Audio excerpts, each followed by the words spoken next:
Pernikahan beda usia S3. Bab 0. Termasuk Mahawira. Ia lebih memilih menyendiri ketika teman-temannya mengobrol dan bermain catur. Mahawira dapat telepon dari ibunya lagi.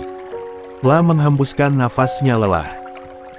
Membiarkan panggilan telepon itu berakhir dengan sendirinya karena pasti dari sang ibu dan akan mengatakan hal yang sama, sesuatu hal yang jawabannya saja, Wira tidak tahu.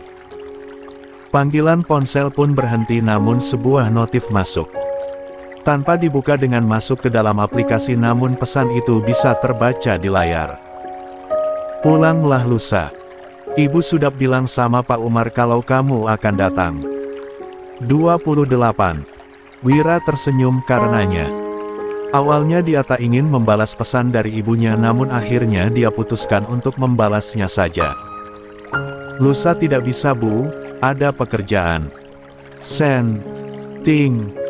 Alasanmu saja. Sampai kapan mau begini? Umurmu berapa? Nggak mau kasih ibu cucu? Tanda hubung. Kalau cucu ajanya dulu, Bagaimana? Sebuah voice note pun terkirim sebagai balasan chat Wira itu. Dia pun membukanya. Pula Angce. Teraik ibunya yang malah membuat Wira tertawa. Ia menyimpan ponselnya lagi tak berniat membalas. Wira menyenderkan punggungnya yang lelah. Pasti ibunya akan memaksa dia untuk menikah lagi karena tak ingin anaknya menjadi bujang lapuk dan pembicaraan di kampung. Andaikan Wira boleh memilih, bisakah dia hidup sendiri saja tidak perlu harus menikah? 29. Azam merapikan buku-buku yang akan ia bawa besok untuk sekolah. Masa hukumannya sudah habis. Besok ia sudah diperbolehkan masuk karena bertepatan dengan ujian akhir nasional. Hanya satu langkah lagi untuk lulus ke jenjang berikutnya. Sebelum tidur, remaja bertubuh tinggi yang nampak lebih dewasa dari usianya itu lalu mengambil ponselnya dan kedua alisnya tertaut ketika melihat sebuah notif pesan masuk untuknya. Maaf. Sebuah pesan singkat dari nomor yang hangatlah hafal. Ada apa? Kenapa tiba-tiba pesannya berbalas? Sejak seminggu kemarin Azam rajin mengirimkan pesan untuknya, tapi baru hari ini dibaca dan dibalas. Ia lalu duduk di tepian ranjangnya. Azam hafal benar nomor ini. Nomor gadis SMA yang tempo hari ditolongnya dari balap liar dan juga menamparnya. 1 MINGGUYANG lalu. Jarak tempuh antara sekolah dengan rumahnya, membuat Boril mengizinkan putra-putranya membawa motor sendiri ke sekolah. Tak seperti Gibran, Zidan dan Zia yang masih diantar sopir, kedua jagoannya diperbolehkan dengan catatan benar-benar ke sekolah dan menggunakan helm. BMW S1000 rasanya pantas menjadi tunggangan dua putra OWNERSHOMEE ini. Masing-masing berjalan dengan kecepatan sedang.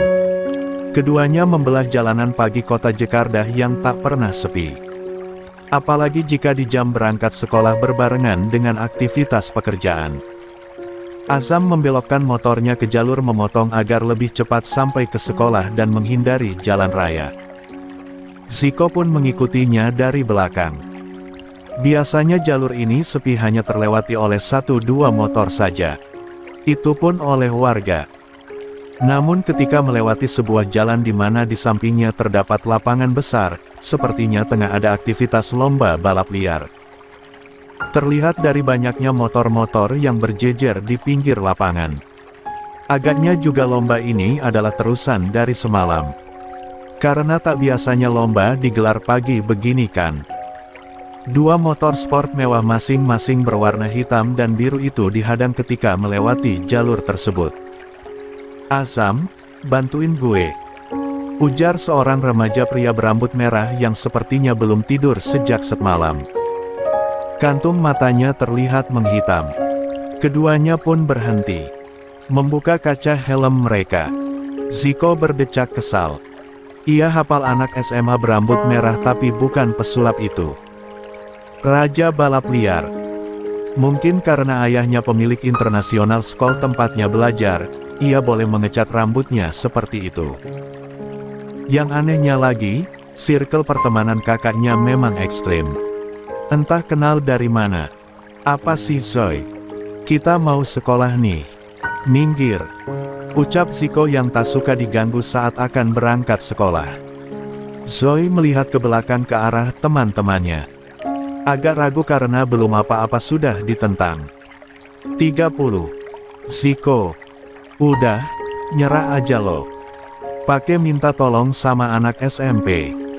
Ledek sekumpulan anak seusianya di dekat garis start sana. Terlihat juga seorang gadis cantik dengan mata sembab abis menangis tak lepas melihat Azam. Ia menepis tangan jahil Gary yang mencolek dagunya.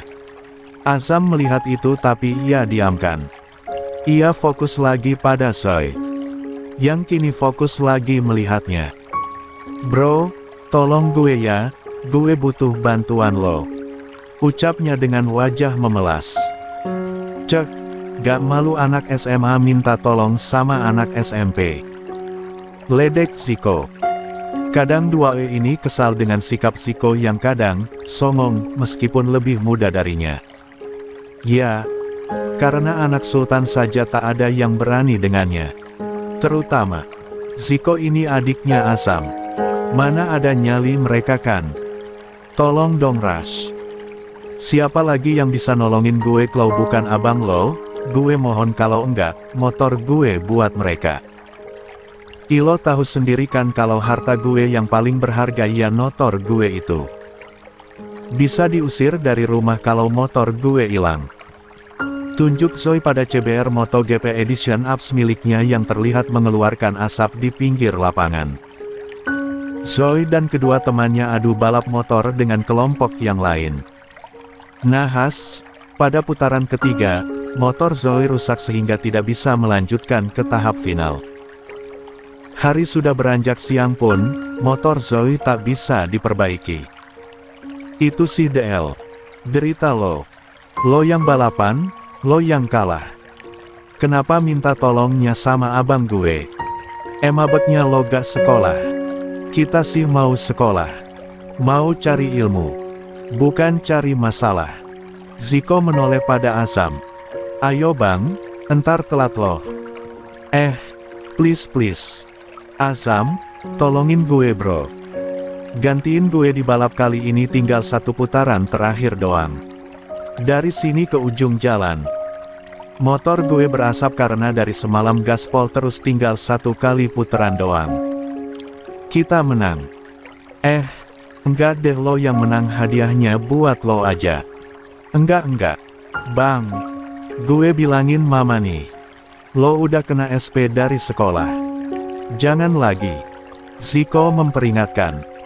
Azam membuang nafasnya kasar lalu menoleh pada Zoe. Minggir. Ucapnya pelan. Zoe terkejut dibuatnya karena Azam menolak untuk menolong. Akhirnya karena panik dia pun berlutut di samping motor berwarna hitam yang dinaiki Azam. Azam sendiri tidak suka jika ada orang yang memohon kepadanya seperti ini. Bangun. Bro. Tolongin gue dong, kalau gue kalah perlombaan yang gue ikuti sama teman-teman gue sia-sia udah gitu motor gue juga bakalan disita sama mereka karena kalah taruhan. Tolongin dong. Gue janji nanti duitnya kita bagi dua dan door prize-nya buat lo aja. Pinta Zoe memelas memegangi kaki Azam. No. Awas. Please bro, tolongin gue. Enggak bang. Gue lapor mama nih. Jangan ikutan. Itu urusan mereka. Bukan urusan kita. Mau disita kek. Mau ditangkap polisi kek, bodoh amat. 31. Zoe makin panik tidak tahu lagi harus meminta tolong pada siapa dia pun kembali membujuk Azam untuk menggantikannya pada putaran final. Azam. Tolongin gue, tolongin gue. 10 menit kemudian. Motor sport BMW berwarna hitam dan Honda CBR 150 Tricolor Apps itu tengah menunggu aba-aba di mana keduanya akan berpacu. Azam Atana Rohichan tentu sama sekali tak berminat pada balap liar ini, hanya buang-buang waktu dan tenaga. Dia tegas menolak dengan tegas. Namun, selain memiliki ketegasan dan aura pemimpin dari sang ayah, dia juga mewarisi kelembutan hati dari ibunya. Sehingga Azam tidak tega ketika ada orang yang memohon padanya. Selagi dia masih bisa membantu, maka pasti akan diturutinya. Itulah yang membuat Azam mau menggantikan Zoe dalam balap putaran terakhir kali ini. Hal yang membuat Zico geram karenanya. "Gue tunggu di sini. Lo ke sekolah aja," ucap Azam. "Gak ah. Kalau lo kenapa-kenapa gimana? Gue akan datang di jam pelajaran kedua. Sana sekolah." Bang! Azam lalu melihat adiknya dengan netra sama abu teduh itu. "Zico, kalau sudah dilihat begitu, bisa apa? Selain menuruti dan berdoa supaya abangnya itu bisa menyelesaikan dengan baik dan selamat sehingga bisa ke sekolah. Tapi itu saja tak cukup kan?" Zico mengkhawatirkan abangnya. Tapi ia tahu apa yang bisa menghentikan kakaknya. Masing-masing mulai menstarter motor mereka. Zoe dan teman-temannya berharap penuh pada Azam. Hanya perlu lebih cepat dari lawannya melewati jalan baru yang tadinya akan dijadikan terusan tol ini saja, maka Azam bisa menang. Motor mereka akan aman. Tidak akan diberikan pada pihak lawan karena kalah. Justru mereka akan mendapatkan uang dan juga door prize. "Ayo Azamaan! Go Martin go!" Teriakan semangat mewarnai lomba ini ketika peluit dibunyikan kedua motor tersebut melaju dari arah garis start. Sorak-sorai dan harap-harap cemas dari masing-masing kubu Zoe dan juga Martin terdengar makin kencang. Martin tak menyangka jika anak SMP yang kini menjadi rivalnya sudah melesat jauh di depan dia yang hampir menang. Tak terima jika kalah dengan anak SMP, dia pun menggas motornya dan ketika dekat mencoba untuk menyenggol Azam. Teriakan kaget penonton terdengar jelas termasuk seorang gadis SMA yang memakai pakaian mini yang terlihat menangis tadi. Ia khawatir kalau Azam terjatuh. Tapi nyatanya meski disenggol berkali-kali dengan cara yang curam oleh Martin, remaja tampan itu masih bisa mengendalikan motornya dengan baik. 32. Sampai garis finish mulai terlihat. Martin membola. Ia masih di belakang Azam. Dengan lebih kencang menstarter motornya. Dia pun berniat menyenggol lebih keras lagi Azam, namun naas. Azam terlebih dahulu menggas motornya dengan kencang. Martin yang kehilangan keseimbangan diri, malah terjatuh dari motor dan Azam sampai di garis finish sehingga keluar sebagai pemenangnya. Yeay! Suara sorak-sorai menyambut kemenangan Zoe dan teman-temannya ramai terdengar. Martin yang kesal membuka helmnya lalu melempar helm tersebut. Tak lama, Azam dihampiri oleh Zoe dan wasit atau pemimpin lomba ini. "Makasih ya bro. Lo udah nolongin kita-kita, lo emang terkeren dan terbaik." Azam tak berniat menjawab. Ia fokus membuka helmnya dan menggibaskan rambutnya yang basah.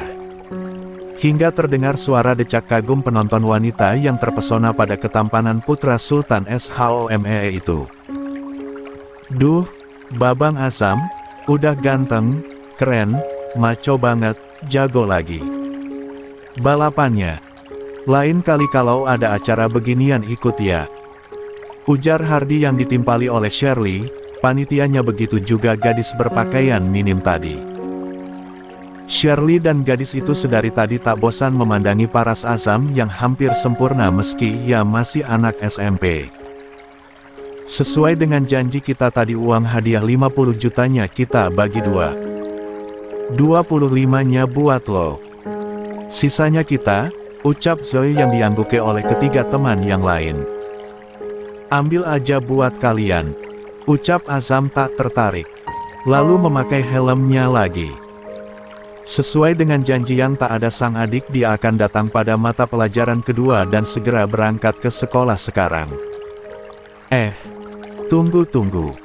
Gak lah, kita gak mau berhutang budi.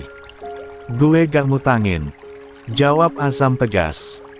Ia akan menstarter motornya lagi namun Zoe menahannya lagi. Oke.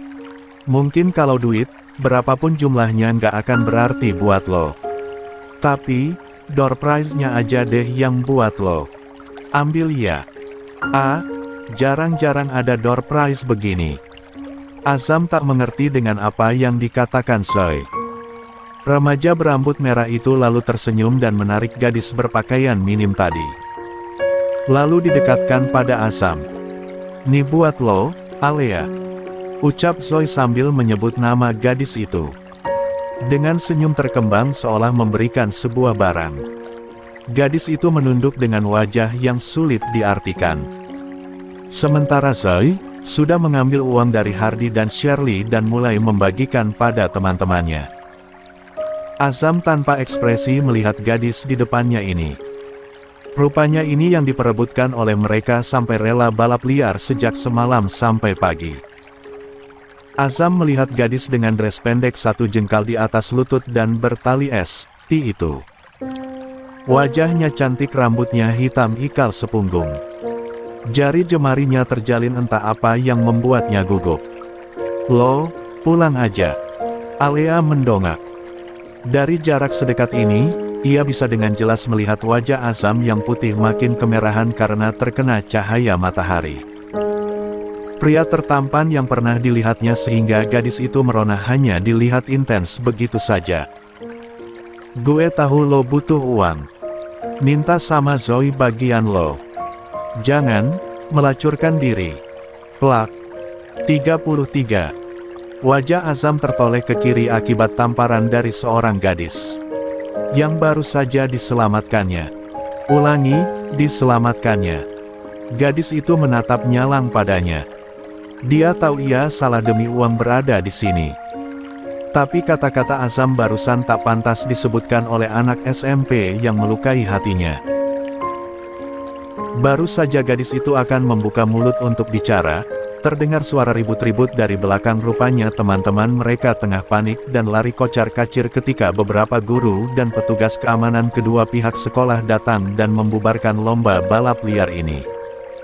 "Sialan," umpat Azam, yang sudah menduga kalau adiknya yang tersayang pasti melapor ke pihak sekolah. Ia pun tertangkap.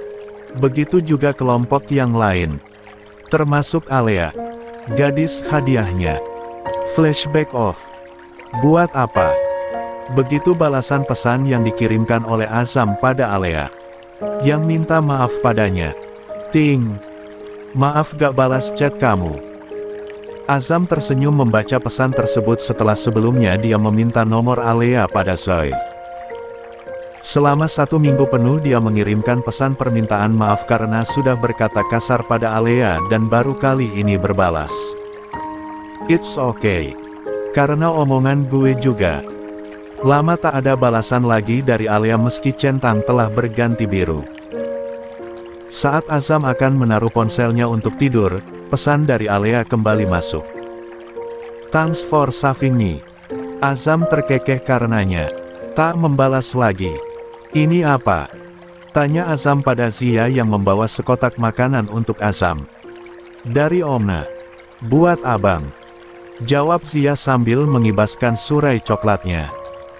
Kedatangan anak paling cantik di sekolah ke kelas Azam yang merupakan kakak kelasnya, menjadi daya tarik tersendiri. Sungguh siswa manapun tak bisa melepaskan pandangan mereka pada putri bernetra biru yang parasnya teramat cantik itu. Namun, mereka harus berpikir 1000 kali untuk menggoda Zia karena harus melewati 4 saudara laki-lakinya. Azam, Ziko, Gibran dan Zidan. Mereka terkenal sebagai Prince and Princess Rohichan. Tak ada yang bisa masuk circle mereka kecuali sedikit saja. Itu pun kolega bisnis ayah mereka. Jika para murid laki-laki selalu tertarik pada Zia, maka lain halnya dengan murid perempuan yang selalu memandang sinis pada sang putri. Alasannya apalagi selain iri. 34. Seolah kesempurnaan hampir seluruhnya diberikan pada saudara kembar Zidan tersebut. Cantik iya, tubuh bagus iya, kaya raya iya, memiliki saudara-saudara tampan yang sangat peduli padanya pun iya. Serta jangan lupakan pengawalnya yang membuat siapapun perempuan meleleh karenanya. Bak seorang putri kerajaan yang kemana-mana selalu dikawal bodyguard, Zia, adalah jelmaan nyata putri negeri dongeng tersebut.